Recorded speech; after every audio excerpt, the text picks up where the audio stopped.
বেআইনি পোস্ত চাষ রুখতে মঙ্গলবার প্রশাসনিক তৎপরতার ছবি নজরে এলো পুরাতন মালদায়। এদিন পুরাতন মালদা ব্লক প্রশাসনিক আধিকারিক, আবগারি দপ্তরের আধিকারিক এবং মালদা থানার পুলিশ প্রশাসনের আধিকারিকরা যৌথভাবে পুরাতন মালদা ব্লকের বহিষবাথানি, ভাবুক ও যাত্রাডাঙ্গা অঞ্চলের বিভিন্ন প্রত্যন্ত এলাকা পরিদর্শন করেন। কোথাও আড়ালে আবডালে বেআইনি পোস্ত চাষ হচ্ছে কিনা তা খতিয়ে দেখেন। সে সঙ্গে এলাকার চাষিদের বেআইনি পোস্ত চাষ থেকে সাবধান থাকার ব্যাপারে সতর্ক করেন।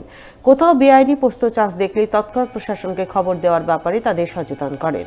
এদিন প্রশাসনিক আধিকারিকরা পুরাতন মালদা ব্লকে 3টি গ্রাম পঞ্চায়েতের বিভিন্ন প্রত্যন্ত এলাকা ঘুরলেও কোথাও বেআইনি পোস্ত চাষ দেখতে পাননি। আমরা ব্লক প্রশাসনের পক্ষ থেকে আজকে এসেছি। আমরা বহিষবাথানি জিপিতে আমরা সার্ভে করছি যে এখানে কোনো রকম ইললিগাল অপিয়াম কাল্টিভেশন হচ্ছে কিনা।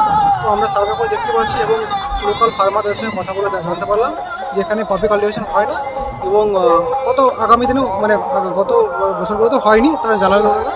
এবং যদি কোনো রকমভাবে পপি কাল্টিভেশন দেখা যায় তাহলে আমরা চাষিদেরকে জানালাম যে এটা ইললিগাল, এটা চাষ করা অবৈধ এবং ইললিগাল, সেজন্য তারা ইনস্ট্যান্ট যেন বিডিও অফিস বা থানা বা আবগারি দপ্তরে দেখা করে এবং জানায় যে এখানে চাষ হচ্ছে। আমরা ইনস্ট্যান্ট সেই মতো আইনত পদক্ষেপ নিয়ে সেগুলোকে ডিস্ট্রয় করি। এখনো পর্যন্ত জিরো।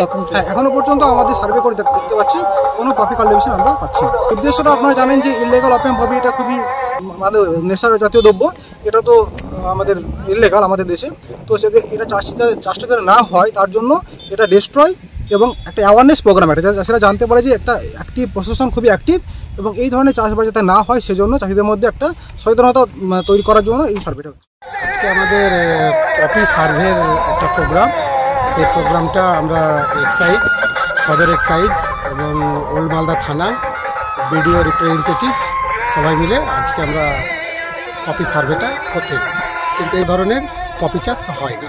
অভিযানটা করার উদ্দেশ্য হচ্ছে যাতে কোনো রকমভাবে কোনো অবৈধ পপি কাল্টিভেশন না হয়।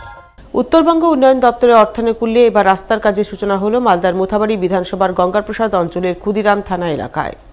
প্রায় 2 কিলোমিটার রাস্তার কাজের আনুষ্ঠানিক সূচনা করলেন মোথাবাড়ির বিধায়ক তথা রাজ্যের মন্ত্রী সাবিনা ইয়াসমিন। এছাড়া উপস্থিত ছিলেন কালিয়াচক 2 নম্বর ব্লকের বিডিও বিপ্রতিম বসাক, জেলা পরিষদের পূর্ত কর্মাধ্যক্ষ ফিরোজ শেখ, গঙ্গাপ্রসাদ অঞ্চলের প্রধান গোলাম কিবরিয়া সহ অন্যান্যরা।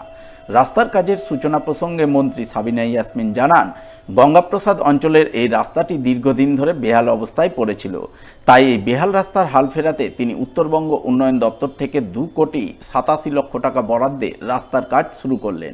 এই রাস্তা তৈরি হলে এলাকার সাধারণ মানুষ সহ চাষিরা ভীষণভাবে উপকৃত হবেন।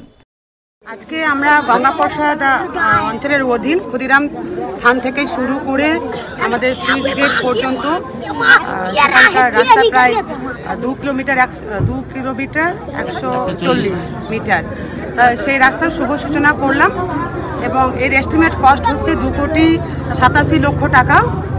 এবং খুব খুশির খবর আছে যে এই রাস্তার উপরে আগামী দিনে আমরা একটা 132 কেভির ইলেকট্রিক স্টেশন করতে যাচ্ছি, পাওয়ার স্টেশন, এবং ওটা হয়ে গেলে এদিকের মানুষের যে লো ভোল্টেজের সমস্যা সেটা দূর হবে এবং সব থেকে বড় উপকৃত হবে এইটা রাস্তা হয়ে গেলে যে প্রচুর আম বাগান আছে, প্রচুর কৃষক চাষিদের জমি আছে, তারা ঘরে ফসল তুলতে খুবই সমস্যা হয়। যখন ফসল হয়ে যায় বা আম ভেঙে তারা নিয়ে আসবে তখন রাস্তা না থাকার জন্য প্রচুর সমস্যার সম্মুখীন হতে হয়।